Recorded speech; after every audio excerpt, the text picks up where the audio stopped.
चिकिटी देशी मद ट्राजेडी चिकित्साधीन अवस्था जड़े मृत तेजिला आंदोलन राजरास्ता परिवार और ग्रामवासी मृतकों परिवार लोकों को 20 लाख क्षतिपूरण और असुस्थ परिवार को 2 लाख टंका लेखाएं सहायता पाई बीजेडी संगठक सुरेंद्र मंडल को दाबी करछंती।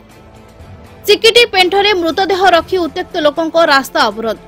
सूचनायोग्य जे चिकिटी पेंठ जेनापुर और करबालुआ ग्रामर किछि लोक माउंदपुर जाई देशी विषाक्त मद पीथिले जहाँ फल 23 रु अधिक लोक असुस्थ होइथिबा बेले 16 जन गुरुतर होई ब्रह्मपुर बड़ मेडिकल रे चिकित्सित हेउथिले। सेमानक मध्यरु 4 जनक अवस्था संकटापन्न हेबारु आईसीयू रे भर्ती करा जायतिला। गतकाली जुरा बेहरार मृत्यु होइतिला। आज शव व्यवच्छेद परे महाप्राणर गाड़ी रे गाँ रे शव पहुंचीबा परे ग्रामवासी उत्त्यक्त होई चिकिटी पेंठ मुख्य रास्ता अवरोध करी आंदोलन करिसेंती। उत्त्यक्त लोकों को पुलिस प्रशासनिक अधिकारी बुझासुझा करी विफल होईछि। स्थानीय प्रशासनिक अधिकारी आंदोलन स्थल रे पहुंची स्थिति उपरे नजर रखिसेंती। उत्त्यक्त लोके क्षतिपूरण दाबी रे अड़ी बसिसेंती।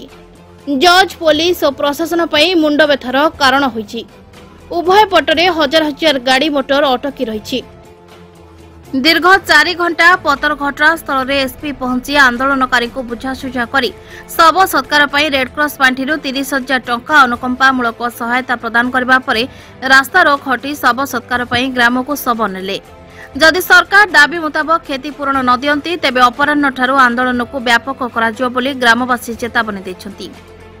आसंत शुणा कौन कहते एसपी असंतोष था लोक बुझाबुझी कलापर जिला प्रशासन पुलिस प्रशासन बुझाबुझी कलापर लोक बर्तमान रास्ता खाली कर लोक बर्तमान डेड बॉडी क्रिमेशन सेंटर गला लोक सहयोग रही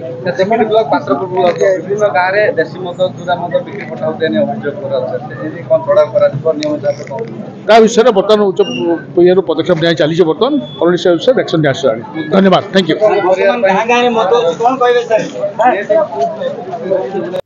चिकिटी अरुण कुमार पंडा रिपोर्ट चेतना मीडिया।